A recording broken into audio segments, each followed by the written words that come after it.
बॉलीवुड के चमक दमक पर अंडरवर्ल्ड का दबदबा शुरुआती वक्त से ही था।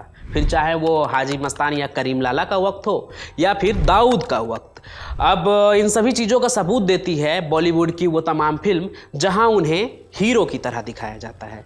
मतलब उनके आतंक से अलग उनका लव एंगल दिखाया जाता है।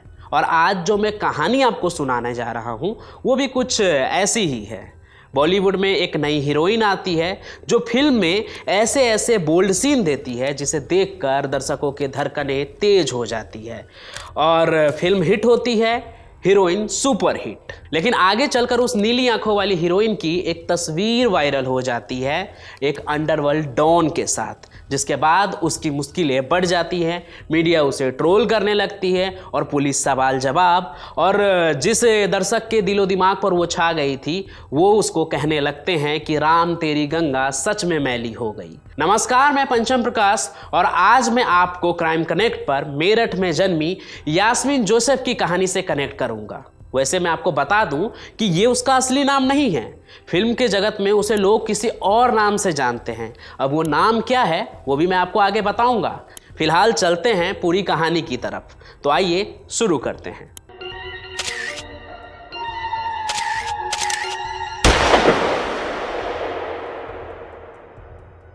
तो मैं बात कर रहा हूं 1985 की। उस समय राज कपूर शोमैन के नाम से जाने जाते थे। मतलब वो एक्टिंग भी करते थे, फिल्म प्रोड्यूस भी करते थे और फिल्म को डायरेक्ट भी करते थे। उन दिनों वो राम तेरी गंगा मैली नाम का एक फिल्म डायरेक्ट कर रहे थे और अपने फिल्म के लिए उन्हें एक हीरोइन की तलाश थी। लेकिन उन्हें कोई जाना पहचाना चेहरा नहीं चाहिए था। वो अपने फिल्म के लिए एक नया चेहरा तलाश रहे थे और उन्हें मिलती है बॉलीवुड के दुनिया में एक नई लड़की। नाम होता है यास्मीन जोसेफ, जिसे अगर कोई एक नज़र में देख ले तो उस पर फिदा हो जाए। चांद सा चेहरा, गोरा रंग और झील सी नीली आंखें। उस फिल्म में वो एक पहाड़न लड़की का रोल करती है जो एक कलकत्ता से आए परदेसी बाबू के प्यार में पड़ जाती है।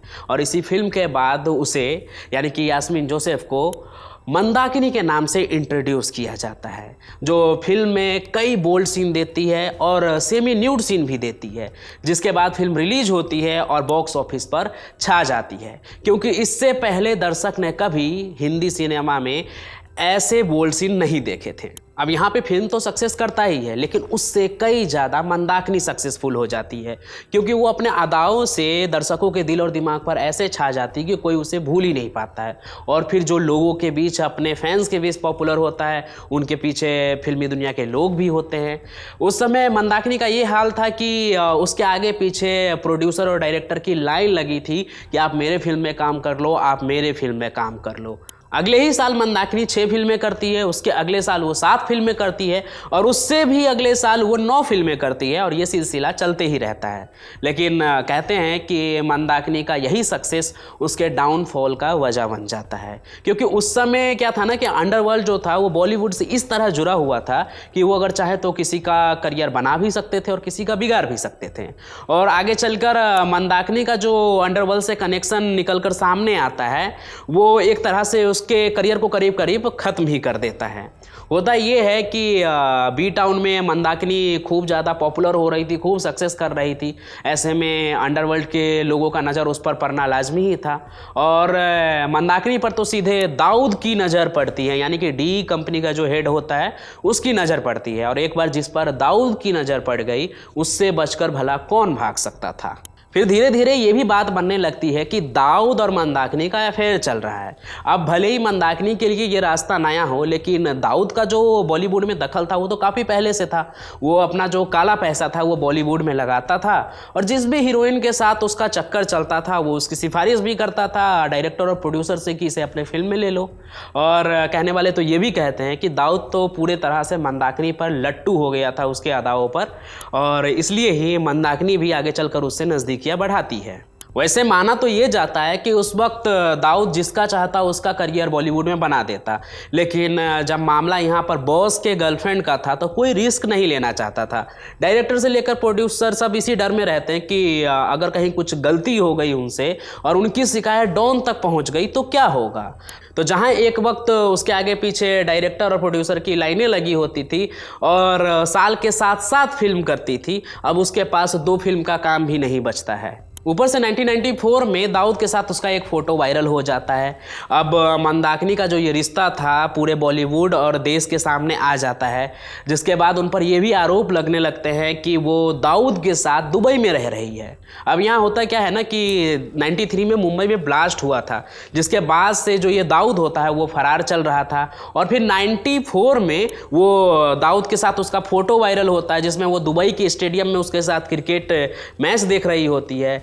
और तब तक जो दाऊद था वो आतंकवादी करार हो गया था, और खुद जो मंदाकिनी थी वो भी एक फेम हीरोइन थी। और यही जो कॉम्बिनेशन होता है ये मंदाकिनी के लिए मुश्किलें बढ़ा देता है, और वो सवाल के घेरे में आ जाती है। जब वो भारत आती है तो उनसे कई सवाल जवाब भी होते हैं, और उनसे दाऊद से उनका जो अफेयर था उससे रिलेटेड भी सवाल होते हैं। लेकिन जो मंदाकिनी होती है इन सभी सवालों से, जो आरोप थे उन पर, इससे इनकार कर देती है कि दाऊद के साथ उनका कोई अफेयर था। वो ये बात सामने रखती है कि उनका बस एक दोस्ताना रिश्ता है।